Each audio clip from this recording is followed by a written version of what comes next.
ओम नमो भगवते वासुदेवाय। ओम नमो भगवते वासुदेवाय। ओम नमो भगवते वासुदेवाय। ओम नमो भगवते वासुदेवाय। ओम नमो भगवते वासुदेवाय।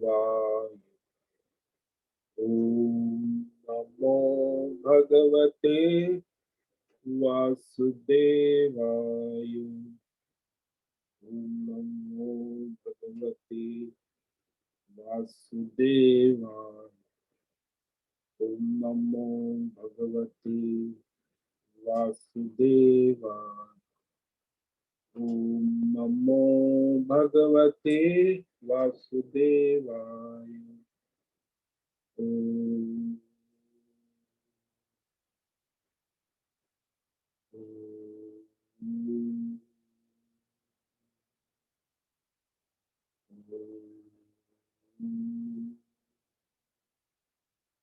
ओम श्री परमात्मने नमो नमः। ओम गण गणपतये नमो नमः। ओम सं सरस्वत्यै नमो नमः। ओम गं गुरुभ्यो नमो नमः। ओम सहनाववतु सहनौ भुनक्तु सह वीर्यं करवावहै तेजस्विनावधीतमस्तु मा विद्विषावहै। ओम शांति शांति शांति। सदाशिवसमारम्भां शंकराचार्य मध्यम अस्मदाचार्यपर्यन्तां वन्दे गुरुपरम्परा। वन्दे गुरुपरम्परा।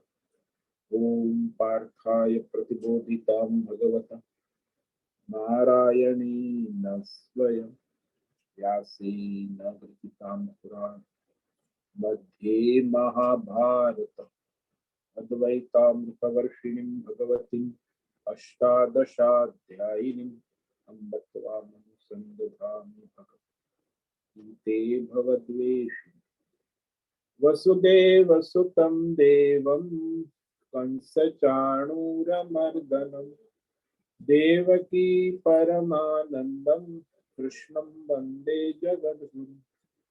नमस्ते परमं ब्रह्म सच्चिदानन्दरूपाय निर्गुणाय नमस्तुभ्यं ओंकाराय नमो नमः।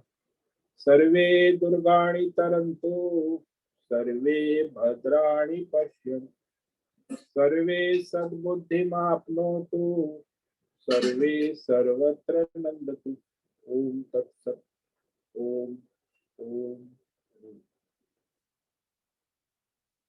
आप सभी ऑनलाइन नेटवर्क पर उपस्थित भगवत गीता श्रवण साधकों को आज प्रातः का अभिवादन अभिनंदन अभिवंदन। हरि ही ओम हरि ही ओम हरि ही ओम।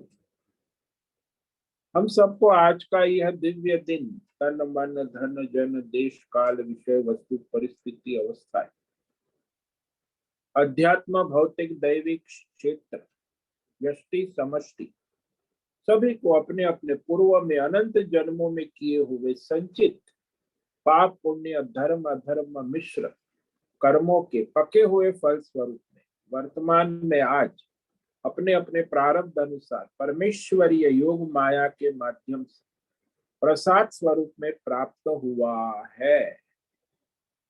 अतः आज का यह दिव्य दिन परमार्थ हेतु निष्काम सेवा यज्ञ देव यज्ञ ऋषि यज्ञ पितृ यज्ञ मानव यज्ञ भूत प्राणी यज्ञ सात्विक दान शारीरिक वाचिक मानसिक तप निष्काम कर्म योग ध्यान योग भक्ति योग ज्ञान योग साधना स्वाध्याय वेद शास्त्रों का अध्ययन अध्यापन उपासना आराधना के लिए समर्पित करें और कराए। अत्यंत दुर्लभ मनुष्य जीवन को परमार्थ हेतु सार्थक करे और कराए। आज विक्रम संवत 2080 श्रावण मास शुक्ल पक्ष की अष्टमी तिथि है, जो कल सुबह 3:10 तक है। आज विशाखा नक्षत्र है, जो अभी सुबह 9:02 तक, उसके बाद अनुराधा नक्षत्र लग जाता है। आज है गुरुवार, गुरु उपासना गुरु आराधना का दिन, गुरुवार, और यहाँ वर्षा ऋतु चल रही है। रात्रि का न्यूनतम तापमान 20 डिग्री और दिन का अधिकतम तापमान 30 डिग्री। वायु की गति 2-5 किलोमीटर प्रति घंटा चल रही। ईस्वी सन 2023, 24 अगस्त 24 अगस्त 2023 सुबह के 7 बजने वाले हैं। और कलयुग का प्रथम चरण 5248वां वर्ष 7वां वैवस्वत मनवंतर श्वेत वराहकल ब्रह्मा जी का 26वां दिन और 51वां वर्ष अभी चल रहा है। तो ऐसे अनंत कोटि ब्रह्मा और ब्रह्मांडीय परमेश्वरीय योग माया में हमारा यह ब्रह्मांड, इस ब्रह्मांड में ये पृथ्वी लोक में समुद्र के ऊपर जम्बू द्वीप में विश्व का एकमात्र वैदिक राष्ट्र भारत में उत्तर हिमालय प्रांत में उत्तराखंड राज्य टिहरी जिले में हिमालयन शिवालिक पर्वतमाला के अंतर्गत मणिकूट पर्वत के ऊपर नीलकंठ महादेव के सामने ऋषिकेश नगरी में मुनि की रेती प्रांत में शीशम जाड़ी अवधूत बाड़ा आश्रम के सी ब्लॉक के पहले माले से 5 नंबर कमरे से गंगा किनारे से हम स्वामी उत्तमानंद सरस्वती भगवद गीता के आचार्य शिष्य स्वामी चिन्मयानंद सरस्वती महाराज चिन्मय मिशन कैवल्याद्वैत वेद व्यास भगवदपाद शंकराचार्य की श्रृंगेरी संन्यास परंपरा से शिक्षित दीक्षित सनातन वैदिक भारतीय हिंदू धर्म अनुसार संपूर्ण भगवद गीता ज्ञान यज्ञ ऑनलाइन चैतन्यमय जीवंत लाइव प्रसारण के अंतर्गत व्याख्यान माला में अध्याय 2 सांख्य योग के श्लोक नंबर 29 पर संस्कृत एवं हिंदी में व्याख्यान करेंगे। दिव्य पवित्र सरल व्यावहारिक सटीक पूर्ण वर्ण अक्षर पद वाक्य पंक्ति श्लोक अध्यायों की संगति संधि अन्वय शब्दार्थ वाक्यार्थ भावार्थ रहस्यार्थ के यथार्थ तात्पर्य सहित वैदिक शास्त्र वेद व्यास साहित्य शंकर भाष्य एवं परंपरागत सन्यासी आचार्यों की टीका टिप्पणी सहित आज का यह दिव्य व्याख्यान करेंगे। कृपया आप सभी श्रद्धा भक्ति ध्यान से परिपूर्ण होकर के यह भगवद गीता श्रवण साधना करें, कुछ ग्रहण करें, कुछ धारण करें, कुछ अपने जीवन में चरितार्थ करें, उसमें निरंतरता लाए, अपनी अपनी आध्यात्मिक भौतिक दैवी अशांति द्वंद्व मोह विक्षेपों से रहित होकर के अधार्मिक अशास्त्रीय भ्रम भ्रांतियों से रहित होकर के शरीर इंद्रिय प्राण मन वचन कर्म से एक रूप एकाग्र होकर के शुद्ध सात्विक सूक्ष्म भगवत विवेक बुद्धि करें। वेद शास्त्र एवं आचार्य परंपरा अनुसार विवेक बुद्धि करे। पुनः पुनः इस व्याख्यान का श्रवण करे, मनन करे, चिंतन करे, चर्चा विचारणा करे, लेखन करे, लिंक भेजे, ग्रुप में शेयर करे, अपना और सबका परम कल्याण करे और कराए। ओम तत्सत। ओम ओम ओम। तो ये आत्म तत्व जो महान आश्चर्य है और उस विषय में भगवान उसकी रहस्यमय बात कह रहे हैं कि ये स्वयं आश्चर्यमय विस्मयकारी और वह परमात्मा से स्वयं आश्चर्य कह रहे हैं। आश्चर्यवत् पश्यति कश्चिदेनम् आश्चर्यवत् वदति तथैव चान्यः आश्चर्यवच्चैनमन्यः शृणोति श्रुत्वाप्येनं वेद न चैव कश्चित्। ये आत्म तत्व महान आश्चर्य है, क्योंकि कोई आत्म साक्षात्कारी पुरुष, सिद्ध, परमहंस, अवधूत इस आत्मा का सर्वत्र दर्शन करते, पश्यति, आश्चर्य की भांति, विस्मयकारी रूप से, हैरानी से, आश्चर्य सा हुआ यह आत्म तत्व है। आश्चर्य करने वाला, कराने वाला। तो कोई आचार्य जो है वह इस आत्म तत्व की आश्चर्य की भांति वर्णन करते, यानी उपदेश करते हैं, व्याख्यान करते हैं। वदति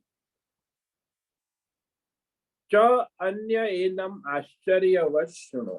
और कई एक मनुष्य ऐसे है जो साधक है, मुमुक्षु है, तो इस आत्मा तत्व के बारे में आश्चर्य की भांति शृणोति, सुनता है, आश्चर्य की भांति सा सुनता है। और कई लोग जो है वह तो इसे सुनकर भी, श्रुत्वा अपि न, सुनकर भी इसे नहीं जान पाते हैं, नहीं समझ पाते, सुनते तो है।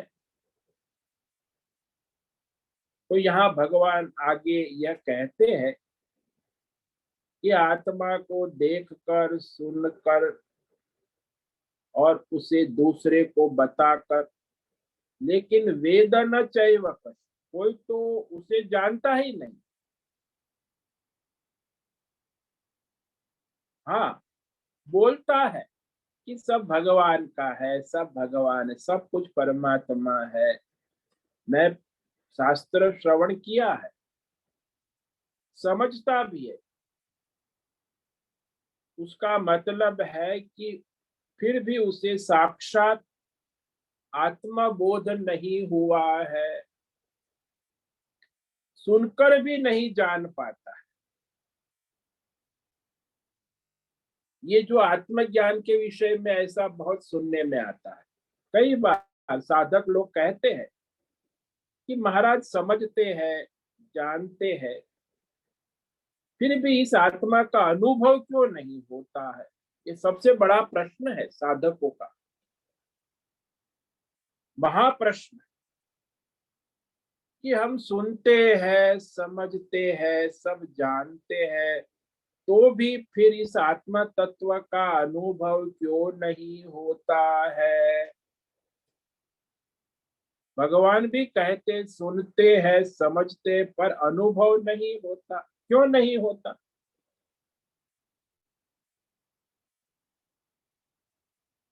तो आचार्य लोग कहते हैं यहाँ कि यदि कोई रुकावट मौजूद न हो तो इसी जन्म में आत्मज्ञान की उत्पत्ति हो जाती। इसी जन्म, कोई रुकावट, प्रतिबंध ना होना। समस्या है रुकावट, प्रतिबंध। वस्तुतः आत्मज्ञान तो श्रवण से हो जाता, परंतु उसमें जो रुकावट है, प्रतिबंध जिसको कहते, वो रहता है। इसीलिए आत्मज्ञान नहीं हुआ जैसा रह जाता। जैसे कभी आप हिमालय पर्वत के ऊपर केदार धाम जाओ, तो वहां चूल्हा जलाकर आप दाल, अपने पतीले में दाल चढ़ाते हो, तो वहां लकड़ी जलाते हो, गैस जलाते हो, 2 घंटे हो जाएंगे, दाल नहीं गलेगी। अरे 2 घंटे हो गए, अभी दाल नहीं गिली, उबलती है लेकिन गलती नहीं। क्या आग नहीं जल? आग तो जल रही है,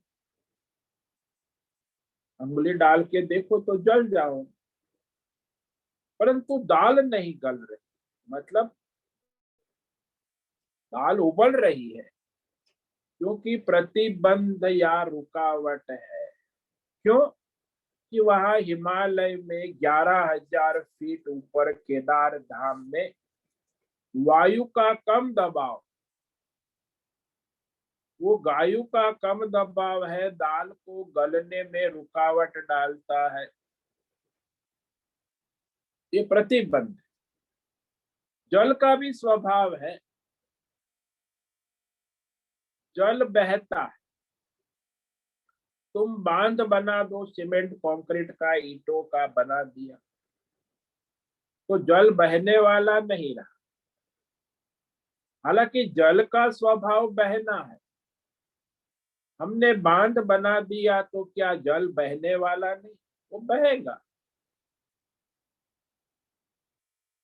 वो दीवार है, इसके कारण वो रुका हुआ है, बह नहीं रहा, ऐसा लगता है। बांध में यदि थोड़ी कोई छेद हो गया, एक दो ईंटा निकल गई, तिराड़ पड़ गई, तो झट से पानी निकलने लगेगा।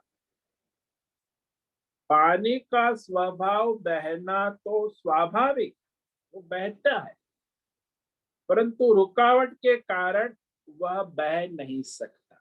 ऐसे आत्मज्ञान तो सर्वव्यापक परमात्मा, लेकिन रुकावट के कारण उसका अनुभव नहीं हो पा रहा है।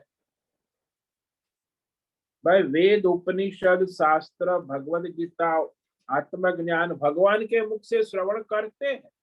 उपदेश श्रवण से आत्मज्ञान तो हो जाता, लेकिन वह प्रतिबंध बैठा होने के कारण साक्षात्कार आत्म अनुभव नहीं हो पाता है। वो अज्ञान बना रहता है, जीव भाव बना रहता है कि मैं जीव हूं, मैं करता हूं, मैं भोगता हूं। हालांकि करता भोगता नहीं हूं, फिर भी बुद्धि में ये अविवेक बना रहता। इसीलिए बुद्धि में विवेक भी होता है, एक तरफ कि मैं करता भोगता नहीं हूं, और दूसरी तरफ बुद्धि कहती है कि मैं करता भोगता हूं, नहीं हूं और हूं। तो इसमें दुविधा होती, इसीलिए वास्तव में अनुभव नहीं हो पाता। सुना भी है, दूसरों को समझाते समझते हैं कि ये सब जड़ है, शरीर जड़ है, संसार जड़ है, जड़ वस्तु कभी कर्ता नहीं हो सकती, तो हम चेतन है, ये संसार जड़ है, ये शरीर जड़ है, बोलते भी है, सुनते भी।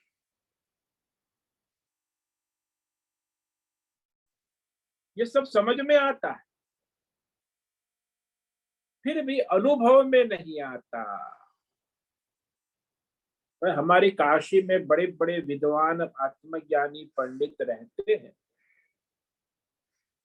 तो उसमें एक पंडित थे, पंडित हरिहर कृपालु महाराज, आत्मज्ञान के बहुत बड़े विद्वान। उस समय बड़े बड़े महात्मा उनके पास वेदांत पढ़ने जाते। अब सन्यासी महात्मा को भी वे अलग बिठाते, चद्दर बिछाकर सम्मान से बिठाते थे आगे सन्यासी महात्माओं को। उनसे पढ़ने अन्य ब्राह्मण भी आते थे, ब्रह्मचारी विद्यार्थी भी आते थे, उनकी क्लास लगती थी। ब्रह्मचारी अलग बैठते थे, ब्राह्मण गृहस्थ अलग बैठते थे, सन्यासी अलग बैठ। तो उन्होंने कहा कि तुम जानते हो कि मैं इन सन्यासियों को अलग क्यों बिठाता हूँ चद्दर के ऊपर? मैं पढ़ा रहा हूँ सबको, ब्रह्मचारी भी है, गृहस्थ भी है, वानप्रस्थ भी है, सन्यासी भी है, आत्मज्ञान सब पढ़ते हैं, सबको पढ़ाता हूँ और सिद्ध भी कर रहा हूँ कि संसार मिथ्या है। मैं बोल रहा हूँ, शास्त्र के अनुसार कहता भी हूँ, किंतु मैं ग्रस्त हूँ। वो ब्राह्मण कहता है कि मैं विद्वान हूँ, मैं ग्रस्त, लेकिन मुझे मेरा पुत्र, परिवार, पैसा, पद, प्रतिष्ठा अपना लगता है। मैं जानता हूँ कि पुत्र बीमार नहीं हो सकता, परिवार पैसा मेरा नहीं, ये जानता हूं, युक्ति से समझाता भी हूं कि मेरा परिवार पैसा पुत्र पद प्रतिष्ठान नहीं है, फिर भी मुझे उसमें लगाव है। और ये जो सन्यासी है, इन्होंने तो न पुत्र में मोह है, न परिवार है, न पैसे में मोह है, न पद है, न प्रतिष्ठा। ये सन्यासी सब कुछ छोड़कर चुके हैं और आत्मज्ञान जानने पर भी मेरा यह मोह नहीं गया है, और इनको आत्मज्ञान नहीं है फिर भी इनका मोह चला गया है। उनमें वैराग्य है, मुझ में विवेक है। तो एक चीज है, उनमें कमी है, वैराग्य की कमी नहीं है सन्यासी, लेकिन उसमें आत्मज्ञान के विवेक की कमी है। और मुझ में, मैं गृहस्थ हूं, विवेक है, आत्मज्ञान है, लेकिन वैराग्य की कमी है। ये दोनों पंख है, विवेक और वैराग्य, एक से काम नहीं चलता। इसीलिए मनुष्य भ्रमित रहते, किसी में वैराग्य, यहाँ भी हमारे ऋषिकेश में बहुत वैराग्य महात्मा घूमते रहते, वैराग्य है लेकिन विवेक नहीं, आत्मज्ञान, तो वो अधूरे ही रहते। तो किसी में विवेक होता है तो वैराग्य नहीं होता, किसी में वैराग्य होता है तो विवेक नहीं होता। ये प्रतिबंध है। ठीक है, आत्मविद्या पढ़ रहे हैं, पर इस बात से बुद्धि में ये विवेक करना आवश्यक है, पढ़ने वाले सब एक समान नहीं, तत्व ज्ञान देने वाले भी, वक्ता भी एक समान नहीं होते। तत्व को कहने, सुनने, समझने की बात और है, और संसारी होना बात और। सब सुनते हैं, फिर माता पिता संसारी बन जाते हैं। इसीलिए परमात्मा का अनुभव कभी परोक्ष नहीं होता, फिर भी प्रतिबंध है। आत्मज्ञान तो हो जाए अपने, लेकिन वो आत्मज्ञान उसके भीतर जो अज्ञान से उत्पन्न शोक और मोह का निवारण नहीं कर पाते, उसे अनुभूति नहीं होती। संसार प्रतिबंध शोक मोह बना रहे, ज्ञान भी है। तो हमारे आचार्य लोग ने कहा कि इसमें तीन प्रतिबंध होते हैं। आत्मज्ञान समझने जानने के बाद भी वह साधक में तीन प्रतिबंध, एक होता है भावी प्रतिबंध, जो भविष्य में निवृत्त होगा। दूसरा है पहले का, भूतकाल का प्रतिबंध, वो भी है। और तीसरा है वर्तमान काल का प्रतिबंध, अभी बैठा है। यानी भूतकाल, भविष्य काल और वर्तमान काल, तीन प्रकार के प्रतिबंध है।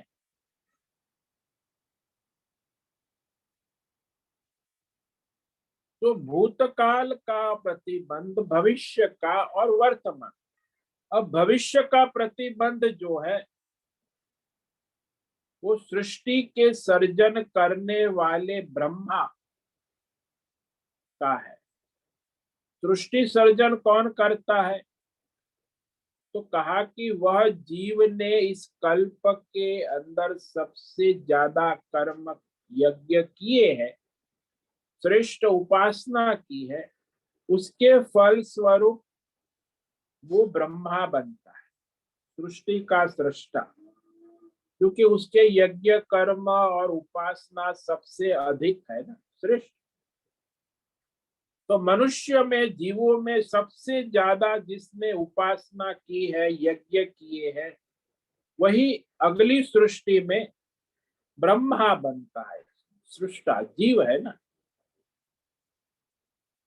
तो वो ब्रह्मा बनकर सृष्टि सर्जन करता। सबसे ज्यादा श्रेष्ठ उपासना की है। हालांकि सृष्टि का कर्ता है, लेकिन आत्मज्ञान नहीं है, आत्मज्ञान का अनुभव नहीं। भविष्य प्रतिबंध हो, क्योंकि वो जो पुण्य किया हुआ है ना, वो उसका पुण्य प्रतिबंधक हो जाता है। यज्ञ है, दान है, तप है, उपासना है, तो उसे अगले जन्म में ब्रह्मा या देवता बनना पड़ता है। सृष्टि के प्रारंभ में जैसे प्रकट होता है, ऐसे चारों तरफ उसे विवेक भी होता है कि अरे ये सब परमात्मा का ही स्वरूप है, मेरी आत्मा के सिवा कुछ नहीं है, मैं ही सर्वरूप हूँ, मैं ही सब कुछ बनने वाला। इस रूप में स्वयं को जानता है, जानता तो है। सृष्टा ब्रह्मा बनकर अनुभव उसे वहां होता है, लेकिन वह जो भविष्य का प्रतिबंधक है कि सृष्टि बनेगी तभी उसका ब्रह्मा बनेगा, पुण्य है ना, तो उसका पुण्य उसे अगले जन्म में ब्रह्मा बना देता है। ब्रह्मा ये प्रतिबंध था, तो अभी तक वो ब्रह्मा बना नहीं, ये ब्रह्मा बनना बाकी है। पुण्यात्मा है, उपासक है, तो ब्रह्मा बना नहीं। तब तक ब्रह्मा बन गया तो उसका प्रतिबंध निवृत्त हो गया, तो उसे ब्रह्म ज्ञान हो गया। तो ये भविष्य का प्रतिबंध है। जो मनुष्य को बनना है ना, ब्रह्म स्वरूप है, लेकिन मनुष्य की अंतिम इच्छा होती है सृष्टि का ब्रह्मा सबसे बड़ी गद्दी पर बैठो। ये प्रतिबंध है। वो पुण्य होता है तो बैठता भी है, तो वो ब्रह्मा बनेगा तब उसका प्रतिबंध निवृत्त हो गया, तो उसे ब्रह्म ज्ञान होगा, अनुभूति होगा। अब ये भविष्य का प्रतिबंध, लोगों को भविष्य में कुछ बनना है ना, ये कल्पनाएं बहुत सारी होती है।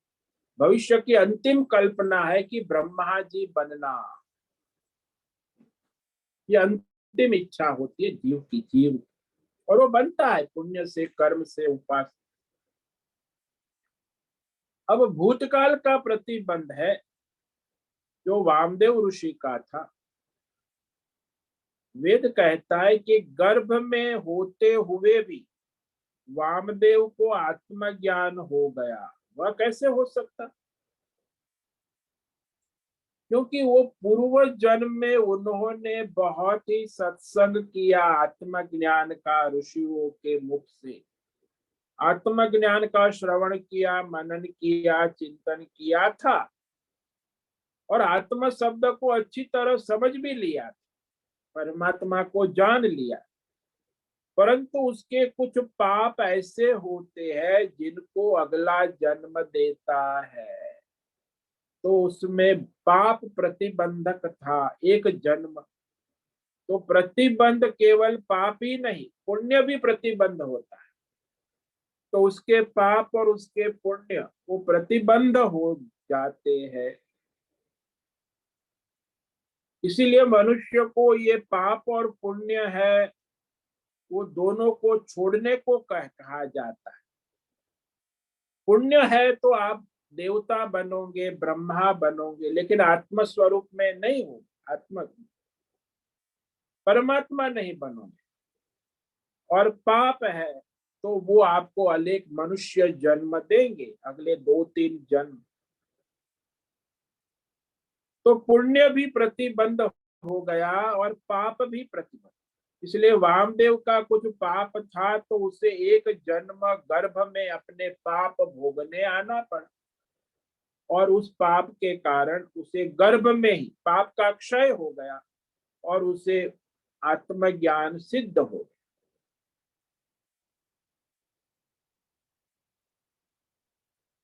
तो ये जो प्रतिबंध है, इसमें एक कथा आती है नचिकेता की।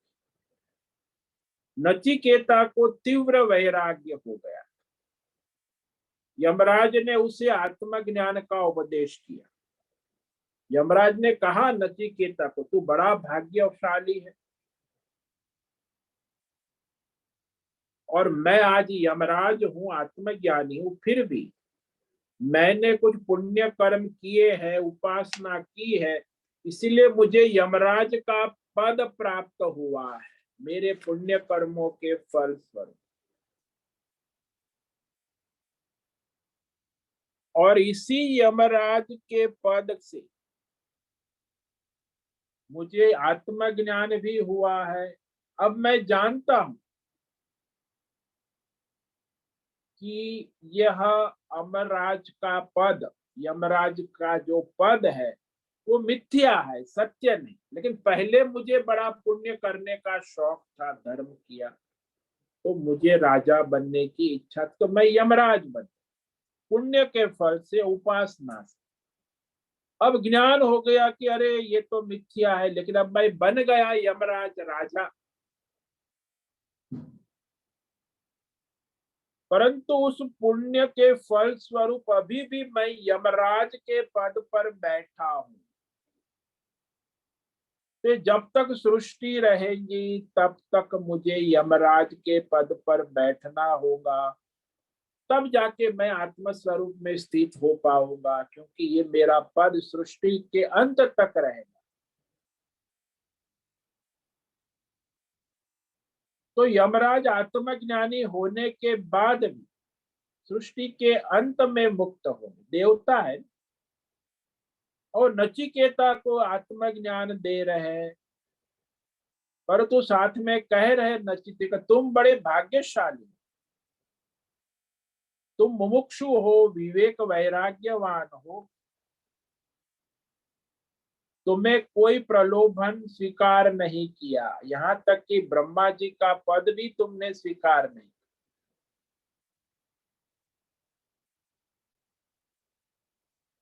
तो इस प्रकार वह जो प्रतिबंध है वो मनुष्य को दो प्रकार की, अपने ही पाप और पुण्य। तो पाप है वो अनेक मनुष्य जन्म देता है, और पुण्य है वो देवता आदि लोक की देता है, देवलोक आदि। तो वामदेव ऋषि को अपने भूतकाल का प्रतिबंध पूर्व जन्म में उनसे को ज्ञान साधना तो की थी, लेकिन पाप का क्षय नहीं हुआ था, इसीलिए गर्भ में आना पड़ा एक जन्म, और गर्भ में उन्हें ज्ञान हो गया।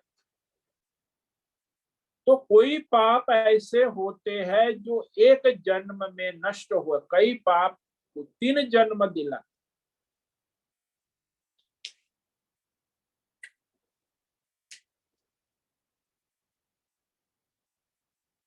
तो एक पाप हमें एक जन्म में, और कई पाप होते हैं वो 3 जन्म के बाद क्षय होता है।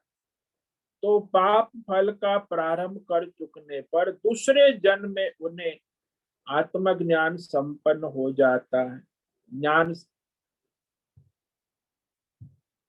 इसलिए आत्मज्ञान हो जाना ये अपने कर्मों पर निर्भर कर, सुना भी है, कहाँ भी देखा, लेकिन पाप जो है कभी 3 जन्म देने वाला, तीसरा जन्म होते ही पाप नष्ट हो गया, उन्हें गर्भ में ही तत्व का ज्ञान हो गया कि सब परमात्मा का स्वरूप है, मैं भी परमात्मा। तो इसमें दो चीज है, मैं परमात्मा हूं ऐसा बोध होना आवश्यक। सब परमात्मा है ये बोध तो हो जाता है, कि मैं वही परमात्मा हूं ऐसा बोध नहीं हो। तो उसमें वर्तमान प्रतिबंध होता है, जो श्वेत केतु का था, कि उसके पिता उद्दालक ने उसे आत्मबोध कहा 9 बार।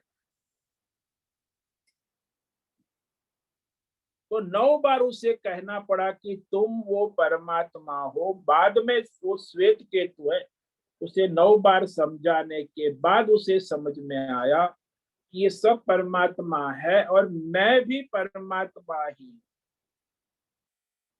तो 9 बार उपदेश देना, ये जो है वर्तमान प्रतिबंध मिटता है बार बार। तो किसी को 9 बार में क्या, किसी को 100 बार भी हो सकता है कि भाई वो परमात्मा मैं हूं, ऐसा उपदेश होने से उसे बोध होता है, तो वर्तमान प्रतिबंध हटता है। परंतु प्रतिबंध बैठा हो तो उसकी निवृत्ति होने पर ही आत्म स्वरूप में स्थिति होगी। जब तक प्रतिबंध है उसे आत्म स्वरूप में स्थिति नहीं हो पाए।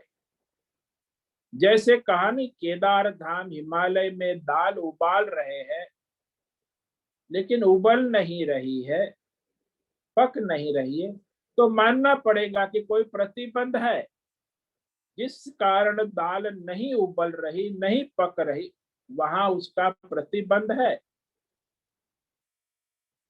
क्योंकि हवा का दबाव कम है इसीलिए दाल नहीं गलती। अगर हम वहां प्रेशर कुकर ले जाएंगे तो तुरंत वो जो है 5 मिनट में दाल गल जाएगी।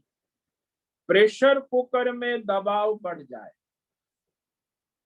तो उस दाल को आवश्यक दबाव बन जाता है, तो प्रतिबंध की निवृत्ति हो जाती है। भाई नदी को बांध से प्रतिबंध है, बांध पड़ा, बड़े बांध बनते हैं, और उसमें कुछ ईंटा या दीवार में छेद हो गया तो फिर वो पानी का प्रतिबंध हट जाए तो पानी बहने लगता है। पानी को बहना नहीं पड़ता, उसका स्वभाव ही बहना है। आग को कुछ करना नहीं पड़ता, आग का स्वभाव ही जलना है। रुकावट के कारण वो कार्य संपन्न नहीं होता। उसमें प्रतिबंध या रुकावट हटने से वो अपने मूल स्वरूप में, स्वभाव में आ जाते। इसीलिए हमारे जो साधक होते, कई में वैराग्य है, विवेक है, मुमुक्षा है, सब होते हुए भी श्रवण मनन करते हैं, आत्मज्ञान के फल स्वरूप आत्मज्ञान भी होता है, किंतु उनका जो संसार मोह और शोक बना रहे, ये जो मोह और शोक निवारण होना, यही आत्मज्ञान का मुख्य प्रमाण है। कि शोक और मोह बना रहे तो फिर आपने आत्मज्ञान सिद्ध नहीं हुआ। आत्मज्ञान के लिए कुछ करना बाकी नहीं है। प्रतिबंध हटने का जो आवश्यक है बताया कि उसमें वो प्रतिबंध कैसे हटेगा। कुछ साधन साधना करने से नहीं, वो उसका समय है। केवल काल से प्रतिबंध हटता है। कई बार ऐसा होता है कुछ काल रुकना पड़ता है तब वो प्रतिबंध हटता है। केवल उसका काल से ही संबंध है। काले न परिपच्यन्ते कृषि गर्भादयो यथा तद आत्म विचारो काले न परिपच्य। आत्म स्वरूप में भी पकना पड़ता है आत्मज्ञान। जैसे खेती है, उसे आपने धान बो दिया, खेत में धान बो दिया तो 4-6 महीने में वो पकता है नहीं कि बोने के बाद तुरंत पक जाएगा। और गर्भाधान होने के बाद बालक जो है वो 9 महीने में परिपक्व होके जन्म लेता है। तो गर्भ में भी 9 महीने का समय लग जाता है। खेती है, दाना बोने के बाद उसे 4-6 महीने पकने में लग जाते। ऐसे जो मनुष्य आत्मज्ञान का विवेक विचार करते समय धीरे धीरे परिपक्व होता है, लेकिन वो आत्मज्ञान श्रवण करते समय उसे सावधान भी रहना हो। जैसे हम खेती में धान बो दिया है तो उसकी देखभाल करना, पशु पक्षियों से बचाना, सिंचाई उचित पानी देना, ये सब उसका ध्यान रखना पड़ता है। कि ऐसे नहीं कि भाई खेती में दाना बो दिया और अपने आप हो जाए, रोज उसे देखभाल करने, तब जाके वो सिंचाई होती है, देखभाल होती है, तब वो खेत में धान पकता है। ऐसे ही जो आत्मज्ञान का श्रवण मनन करता है उसे भी सावधानी से अपनी सुरक्षा करनी होती है, यानी अभ्यास करना, विवेक वैराग्य शम दम आदि उसे बनाए रखना पड़ता, और अपनी दृढ़ता का परीक्षण करना है कि मैं आत्मज्ञान के मार्ग पे चल रहा हूँ, जिज्ञासु हूँ, तो आत्मज्ञान में मुझे दृढ़ता लानी है। लेकिन ये मत सोचो कि मैं आत्मज्ञान को जल्दी कर लूं।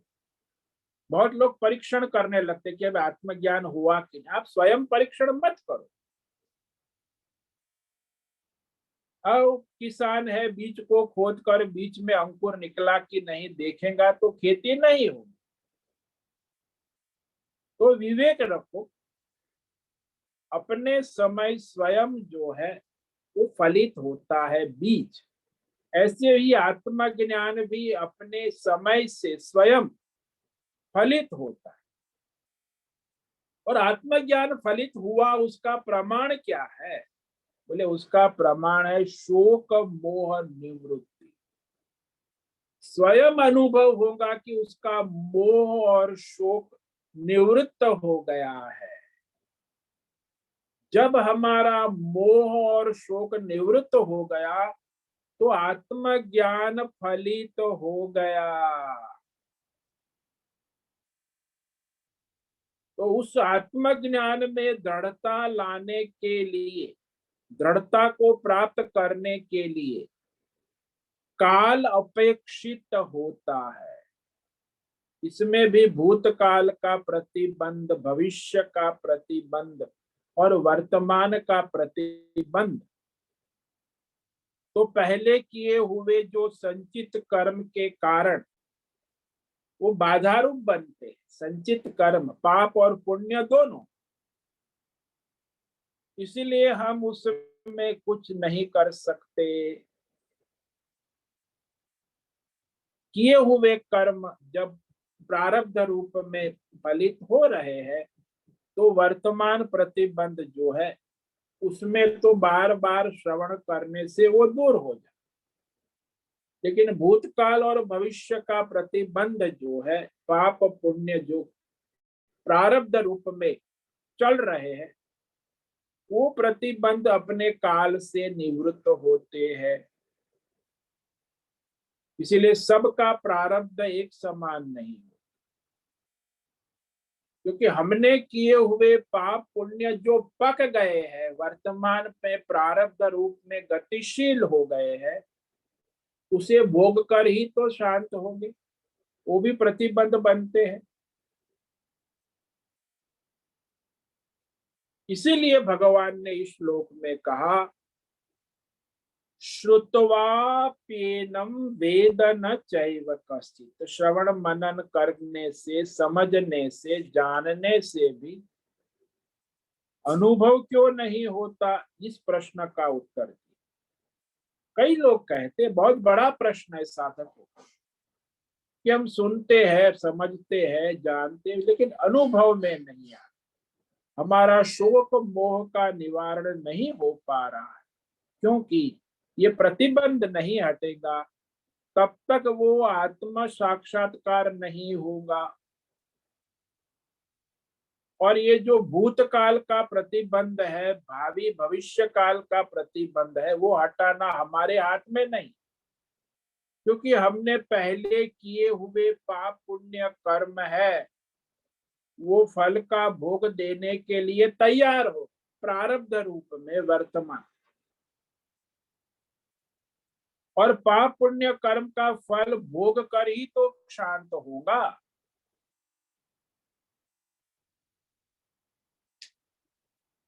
इसीलिए वह जो पाप पुण्य का फल भोग क्षय होगा, यदि पुण्य किया है तो दिव्य पदों को प्राप्त होंगे, यदि पाप किया है तो कुछ 2-3 दिन मनुष्य जन्म को प्राप्त करोगे, लेकिन वह कर्म से नष्ट होगा।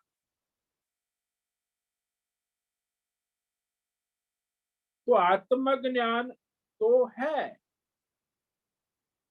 वो तो स्वयं सिद्ध है, लेकिन प्रतिबंध हटने से वो उसमें अपने आप स्थिति हो जाती। इसीलिए ये सारे प्रतिबंध आवश्यक है उसे हटाना, और उसमें काल के अधीन है, प्रारब्ध के अधीन है। तो इस प्रकार ये जो आज हमने प्रतिबंध जो है वो भी प्रारब्ध से हटते हैं, और उसे हम विवेक पूर्वक प्रयत्नशील रहे। वर्तमान के प्रतिबंध तो हट जाते, लेकिन भूतकाल और भविष्य काल के प्रतिबंध, जो हमारे किए हुए कर्म है, वो भोग के क्षय होकर नष्ट होता है। तो इस तरह आत्मा तत्व बड़ा आश्चर्य है, जानना, समझना, अनुभव करना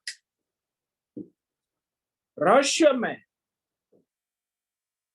ये दर्शन करने वाले, आत्मा का वर्णन करने वाले, आत्मा का श्रवण करने, ये सब आश्चर्य है।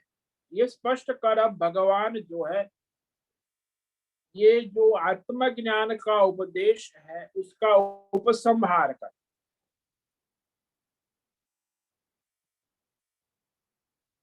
कि आत्मा नित्य है और उसे कोई मार नहीं सकता। तो ये आगे का श्लोक है, इसे आज पढ़ेंगे और उस पर विचार कल करें। देहि नित्यमवध्योऽयम् देहे सर्वस्य भारत तस्मात् सर्वाणि भूतानि न त्वं शोचितुमर्हसि। हे भारत, देहि नित्यमवध्यो, ये देही है, देही यानी आत्मा। आत्मा तत्व चींटी से लेके ब्रह्मा तक सभी शरीरों में उस आत्मा का कभी वध नहीं हो सकता। अवध्योयम, आत्मा तत्व का वध नहीं हो सकता। और जिस भीष्म द्रोण के लिए तुम शोक कर रहे हो मोह के कारण, उनका शरीर नष्ट होता है लेकिन उनकी आत्मा नष्ट नहीं होती।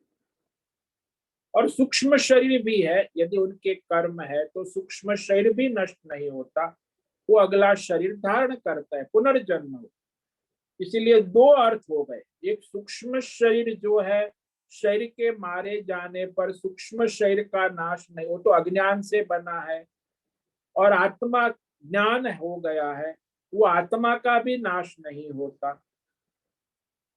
तो दोनों स्तर से विचार करें कि शरीर के नाश से न सूक्ष्म शरीर का नाश होता है अज्ञानी का, और न आत्मज्ञानी का आत्मज्ञान का नाश होता है। तो इस पर हम कल विचार करेंगे। तो इस तरह आज ये हमने जो भगवान ने कहा, वह आत्म तत्व महान आश्चर्य है, 4 स्तर से। आश्चर्यवत् पश्यति कश्चिदेनम् आश्चर्यवत् वदति तथैव चान्यः आश्चर्यवच्चैनमन्यः शृणोति श्रुत्वाप्येनं वेद न चैव कश्चित्। ये मानव जात का, विश्व का सबसे महान आश्चर्य, कहते हैं ना 7 आश्चर्य, 7 नहीं, एक ही आश्चर्य है विश्व का महान आश्चर्य, वो आत्म तत्व। तो इस आत्म तत्व को कोई महापुरुष आश्चर्य की भांति साक्षात्कार कर लेता है, पश्यति, सर्वत्र परमात्मा को देखता है। तथा एव अन्य आश्चर्यवत वदति। और दूसरा कोई आचार्य है जो साक्षात्कार भी कर चुका है और आत्मा के विषय में वर्णन करता है, उपदेश करता है, ये भी महान आश्चर्य है। तीसरा जो है वो आत्मा के विषय में श्रवण करता है, श्रुणोति, साधक है, मुमुक्षु है, ये भी महान आश्चर्य है। और कई जो है इस प्रतिबंध के कारण सुनने के बाद भी इस आत्मा तत्व को नहीं जान पाते कि उनके भूतकाल, वर्तमान काल, भविष्य काल के प्रारब्ध प्रतिबंध वो भोग के क्षय होगा, तब जाके तो वो सुनने पर भी उन्हें आत्मज्ञान अनुभव नहीं। तो इस तरह ये सारा भगवान ने स्पष्ट कर दिया कि ये आत्म तत्व स्वयं महान आश्चर्य है।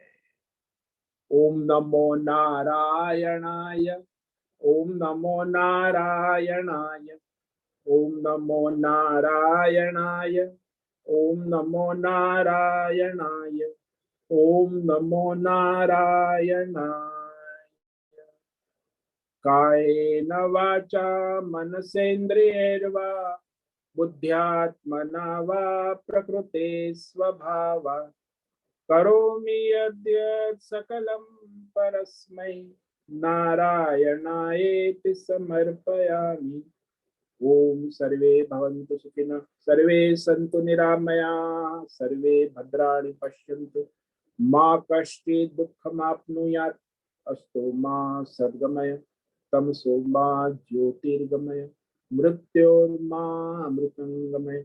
ओम पूर्णमद पूर्णमिदं पूर्णात् पूर्णमुदच्यते पूर्णस्य पूर्णमादाय पूर्णमेवावशिष्यते। ओम शांति शांति शांति। शंकरं शंकराचार्यं केशवं बादरायणं सूत्र भाष्य कृतौ वंदे भगवन्तौ पुनः पुनः। ईश्वरो गुरुरात्मेति मूर्ति भेद विभागिनि व्योमवद् व्याप्त देहाय दक्षिणामूर्तये नमो नमः। ओम गुरुभ्यो नमो नमः। ओम तत्सत् ब्रह्मार्पणमस्तु।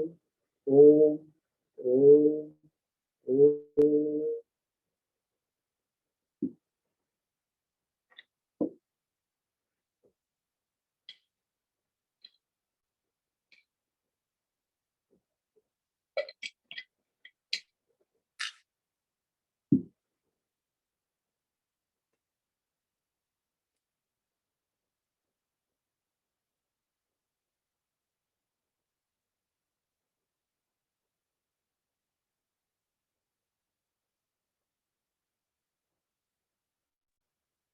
ओम नमो नारायण स्वामी जी।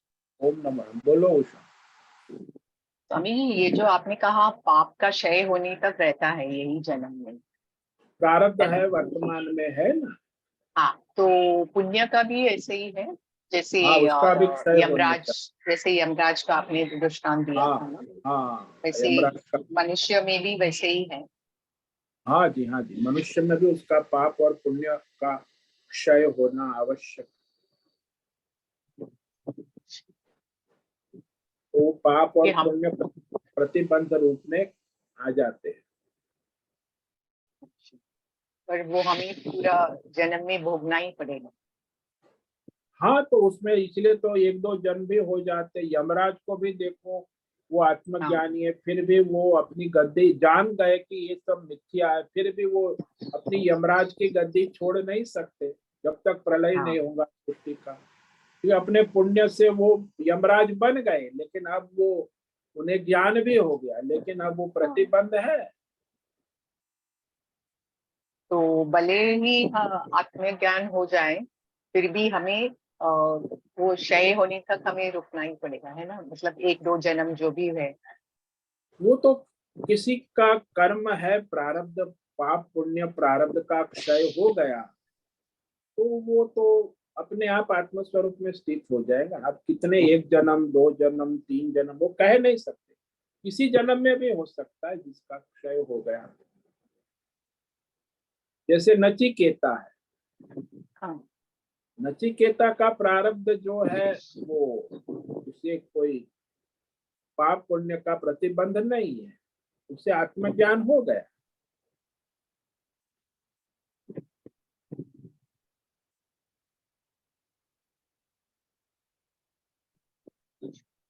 तो भूतकाल का, भविष्य का प्रतिबंध रहता है, वर्तमान का भी प्रतिबंध। तो तीनों जो अवस्था में हम देखे कि भूतकाल में हमने जो पाप पुण्य कर्म किए हैं वो प्रतिबंध रूप में आते हैं, और भविष्य के लिए हमने जो अपने सपने सजाए कि मैं राजा बनूंगा, ये बनूंगा, वो बनूंगा, तो बनोगे, तो वो भी आपका प्रतिबंध बन जाएगा। तो वो जो आपकी भूतकाल और भविष्य, वो प्रतिबंध रूप में प्रारब्ध बन के आता है।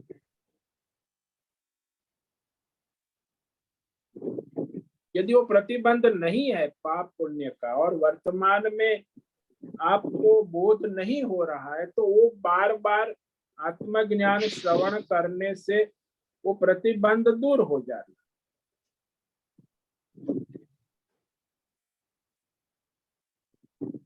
जैसे वो दृष्टांत दिया ना कि केदार में दाल गल नहीं रही है, लेकिन यदि आपके पास प्रेशर कुकर है तो तुरंत दाल हो जाएगी। तो हमें दूसरा यंत्र ढूंढना पड़ेगा, मतलब जो अभी दूसरा यंत्र मतलब ये कि प्रारब्ध का क्षय होना है, और यदि आप विवेक वैराग्य श्रम दम आदि से संपन्न है और आपका शोक और मोह नष्ट हो जाता है, तो आपको इसी जन्म में साक्षात्कार हो जाता है। मूल तो आत्म साक्षात्कार का मूल आधार तो यही है ना, शोक मोह नष्ट होना। हाँ, और जिसका शोक मोह नष्ट हो गया तो फिर उसके सारे प्रतिबंध समाप्त हो, वो आत्मज्ञान में स्थित हो गया। इसलिए ये जो प्रारब्ध है, मोह है भूतकाल का, भविष्य का, यमराज का, तो मोह था, तो ब्रह्मा जी के पद का मोह था, तो वो मोह उनको फिर राजा बना दिया। अब वो उससे निकल नहीं सकते, प्रारब्ध रूप में भोग के समाप्त। वो आत्मज्ञानी है, सृष्टि के प्रलय के बाद वो आत्म स्वरूप में जाए। यमराज की ये स्थिति, तो पुण्य से बन गए यमराज। पहले तो उन्होंने उपासना कर्म कामना से किया है ना, अब यमराज बन गए, अब वो प्रारब्ध से कैसे निकले। ऐसे ही मनुष्य संसार में कुछ बन गया, उसका प्रारब्ध है, उसका भोग क्षय होगा, तभी तो अपने आत्म स्वरूप में स्थित हो जाएगा ना।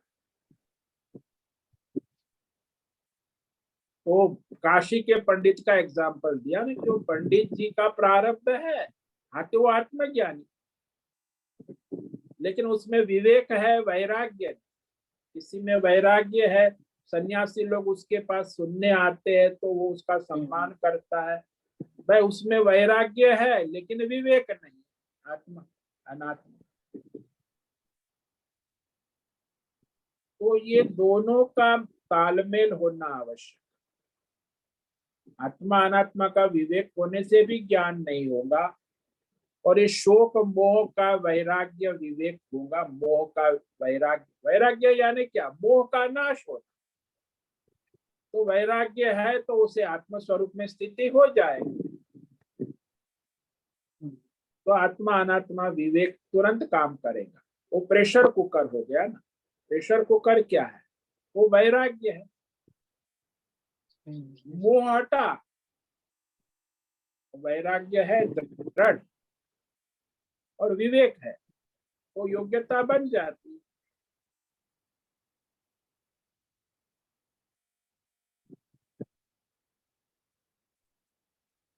तो ऐसा है। बहुत बहुत धन्यवाद, बहुत बहुत धन्यवाद। ओम नमो नारायण। ओम नमो नारायण। ओम नमो नारायण स्वामी जी।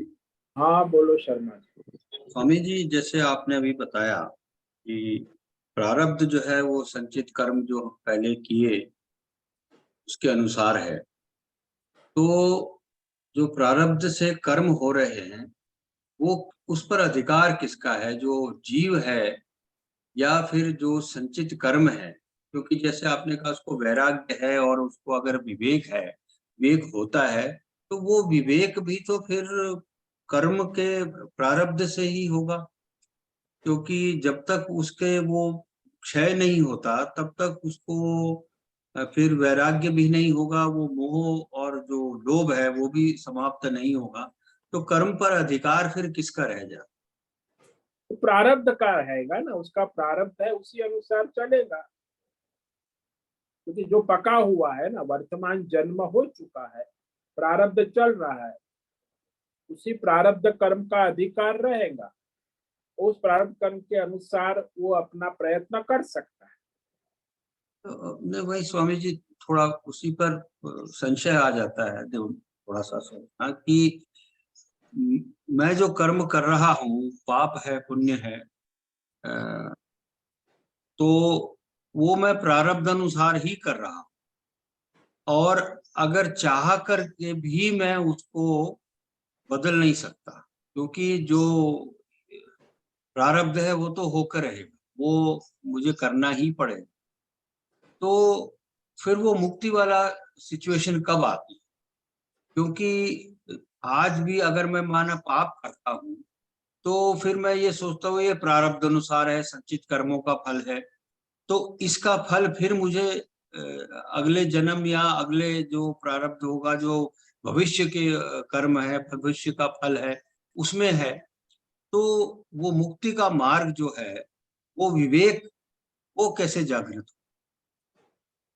देखो बात ऐसी है कि प्रारब्ध तो जन्म से शुरू हो गया, जी अब वो जो है चलता रहेगा। अब इसमें उसका प्रतिबंध जो है, वो उसके कर्म जो है उसका भोग क्षय होना आवश्यक है। अब वो आत्मज्ञान श्रवण कर रहा है, वो आत्मा को समझ रहा है, ये भी तो उसमें एक कंडीशन है ना, जी कि आत्मज्ञान का श्रवण करता है, मैं आत्मा हूँ, विवेक करता है। अब उस विवेक के कारण उसमें ये जिज्ञासा होती है कि मैं उस परमात्मा का अनुभव करूं।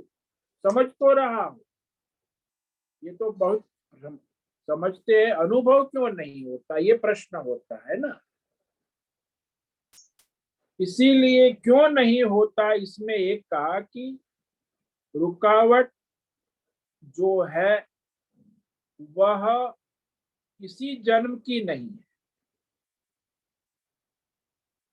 यदि पूर्व जन्म का संचित है, उस संचित में से वर्तमान में प्रारब्ध के रूप में रुकावट आती है।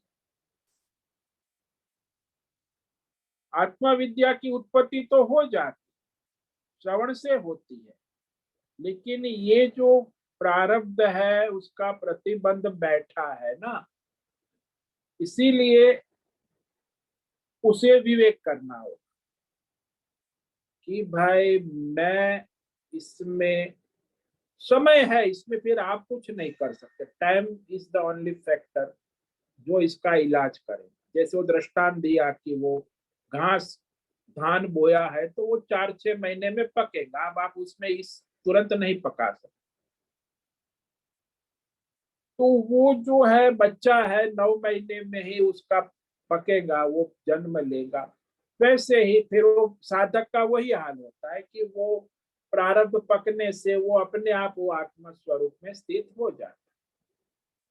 उसमें समय लगता है, किसको एक जन्म है, जब वामदेव को एक जन्म गर्भ में हो गया, किसी को क्षय होता है तो 2-3 जन्म लग जाते, लेकिन हो जाता है। जी। ओम ओम नमो। ओम नमो नारायण। ठीक ओम है, नमो आज का। नारायण स्वामी जी। हाँ कौन है, बोलो बोलो। जी अब आत्मज्ञान होने से ऐसे सुना है ना कि आत्मज्ञान होने से सब संचित कर्म जल जाते हैं। भस्म हो संचित जाए। भस्म हो जाते, लेकिन संचित से आया हुआ प्रारब्ध चल रहा है ना, प्रारब्ध की बात चल, संचित तो जल जाता है, संचित तो रहता है, लेकिन संचित में से ये जो अंश वर्तमान शरीर और वर्तमान प्रारब्ध चल रहा है उसी की बात हो रही है। संचित अच्छा, तो भस्म अभी का जो शरीर है, हाँ अभी के शरीर है उसके प्रारब्ध रह जाएंगे, बाकी हाँ वो प्रतिबंध करेंगे हम्म, वर्तमान शरीर का प्रारब्ध। पाप पुण्य जो है वो आएंगे, वो आपको विचलित करेंगे। मतलब आत्मज्ञान होने के बाद भी मनुष्य को वो प्रारब्ध बाद में ही वो हाँ, अपना आत्मज्ञान से प्रारब्ध का क्षय नहीं होता, संचित का क्षय हो जाता है। प्रारब्ध तो भोग के ही क्षय होगा, चाहे अच्छा। ज्ञानी हो चाहे अज्ञानी हो, पक गया है ना। पाप पुण्य का फल प्रारब्ध रूप में आ रहा है, वही प्रतिबंध बन जाता है आत्मज्ञान होने के बावजूद। तो ये प्रारब्ध के पास अपनी स्वतंत्रता का कैसे हम लोग उपयोग कर सकते हैं? प्रारब्ध है तो वो हमें स्वतंत्रता भी कहाँ हम लोग की उपयोग में आ सकती है?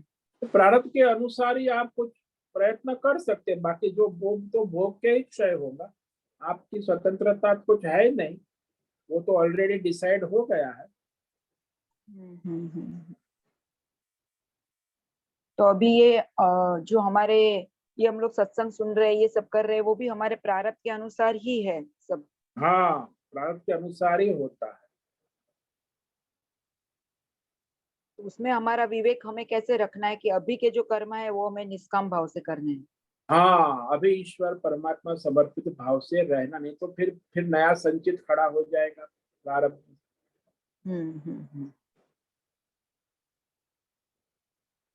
हाँ स्वामी जी, बहुत बहुत धन्यवाद। ओम नमो नारायण।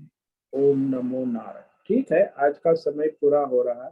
सभी साधकों को ओम नमो नारायणाय, सभी साधकों को ओम नमो नारायण। ओम नमो नारायण स्वामी जी। ओम नमो नारायण। होश से नमो निवेदन, नारायण स्वामी जी।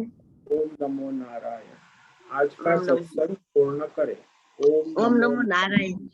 आज का यह दिव्य सत्संग हम यही पूर्ण करते हैं। सभी साधकों को ओम नमो नारायणाय। सभी ओम नमो नारायणाय। नारायणाय।